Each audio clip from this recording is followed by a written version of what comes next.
I convinced my wife she only had a few weeks to live. She didn't react the way I expected. By lightingnations.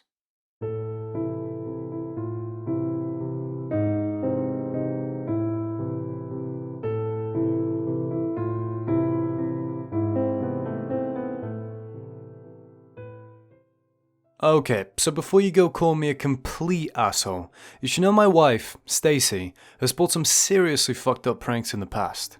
Like last August, after my mom got hit by that 18-wheeler, she secretly signed up for ventriloquism lessons so that during the funeral, she could throw her voice and yell, "Get me out of it, I'm still alive, damn it," while the pallbearers lowered the casket.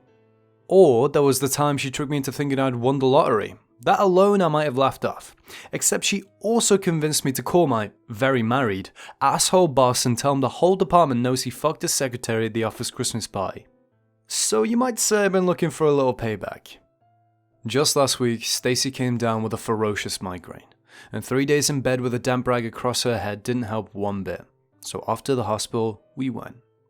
From across the desk in his cramped office, Dr. Mercer said she needed a brain scan. He also suggested that, in his professional opinion, we should brace ourselves for the worst. Time slowed down while we waited for the diagnosis. Adrift and forlorn, we held each other for hours on end while the seconds ticked by on the clock above the mantelpiece. Oh sure, my beloved kept a brave face, but any time she returned from her solo walks, her eyes would be all red and puffed out. Well, this morning, Dr. Mercer finally called while Stacey was at the store. He used the landline because she hadn't answered her mobile. "So what's the diagnosis?" I asked, my stomach folding itself in knots. Again and again he insisted he couldn't discuss the case with anyone besides the patient, although 10 minutes of groveling wore him down. He sighed, lowered his voice, then said he had a hunch Stacey and I would have cause for celebration this Valentine's Day. All joy seeped back into the world. I thanked the doc a million times before collapsing into the chair, an idea for a prank already blooming in my mind. And boy, was it a doozy. At the lounge table, I rubbed my eyes until they turned all bloodshot, and then practiced my sullen face.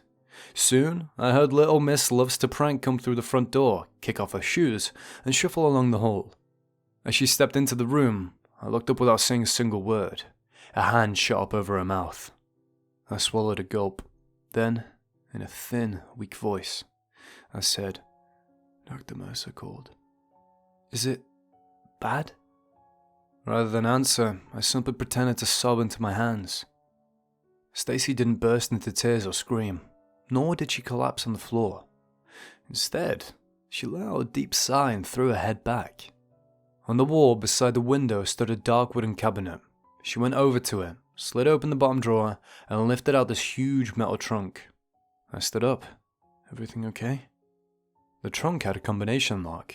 Once Stacey rolled the numbers into place, the latch opened with a little click. "Do you love me?" she asked over her shoulder. Still in character, I said, "Of course I love you. I always love you. And we're gonna get—" "Then drink this." She spun around, holding out a whiskey bottle. I craned my neck to peek inside the trunk and glimpsed a pair of handcuffs and a red bow tie before she blocked my view. "I bought it for a special occasion," she said. I stepped forward, arms outstretched. "Listen, no matter what, we're gonna get through this mess together." "Just drink it," she snapped. "Please.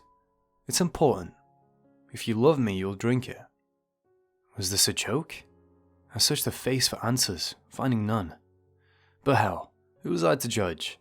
Everybody processes grief in their own individual way. "Sure, honey." I grabbed the bottle from her and took a long swig, my insides already warming. 5 seconds later, the floor rose up to meet me. Darkness swallowed the lounge and everything in it. My next memory is of the words, "I love you," drifting towards me from the end of a long tunnel. There was pressure inside my skull. I tried moving. Couldn't. My hands had been cuffed behind my back, and my ankles were bound together by a length of rope. I was propped up on the sofa in a tux. Through the haze, I saw two Staceys orbit one another, both wearing her favourite dress, that red of the shoulder number. In her right hand, she had a pistol. Where did that come from? Her voice echoed on and on as she told me she'd prepared for this day years ago, that she couldn't bear the thought of me carrying on without her and starting a new family. Although I dipped in and out of consciousness, the words, "we have to go together," kept stinging my ears. I thrashed around, unable to speak. The best my drooling mouth could manage was slurred random syllables. Stacey sat behind me and pressed her right temple against my left. The pistol angled in such a way one shot would tear through both of our frontal lobes. Oh fuck, did she plan on killing us? My attempts to beg her to wait came out as a nonsensical gurgle. Squeezing those beautiful green eyes of hers shut, Stacey said, "Goodbye, Frank. I love you so, so much." By now, enough of the brain fog had lifted that I could mutter, "It was a prank." She stopped breathing, tensed up. What? I took several quick, short breaths. It was a prank. Dr. Mercer said you'll be fine, so I set you up. There's payback for the lottery thing. For almost a minute, neither of us said a word. The room was thick with tension. Then, forcing a smile, she said, "Well, duh." She stood. "Did you really think I was going to kill us both? I knew you were full of crap the second I walked in. You're the worst actor in the world. I just turned the prank around on you. Ha ha ha." The way she said this, every word steeped in sincerity, made the statement swing all the way back towards Hollow. She crossed the room and slipped the gun into the trunk before returning with the keys to unlock my cuffs. "Well, that's a relief about the diagnosis. We should celebrate. How about we order Thai tonight?" After she loosened the rope, I got up, rubbing my chafed wrists. My vision blurred and my throat dry. Sounds great. Perfect. With that, she smiled, stood on her tiptoes, lifted my chin with a finger, gave me a quick kiss, and then disappeared into the kitchen. My shirt was a drenched rag against my chest. Had it really been a prank? Surely drugging me was a step too far, even for her. Just then, the phone wailed. It sounded painfully loud inside my aching skull. Dr. Mercer was on the line, and this time, his voice carried a distinct sour tone. "Frank, I'm really sorry, but there's been a mix-up with the results. Can you have Stacey call me as soon as possible? It's urgent." The room tilted from side to side, the ground shifting beneath my feet. My better half came through the door and said, "Who was that, honey?" I hung up and swallowed the lump in my throat. Wrong number.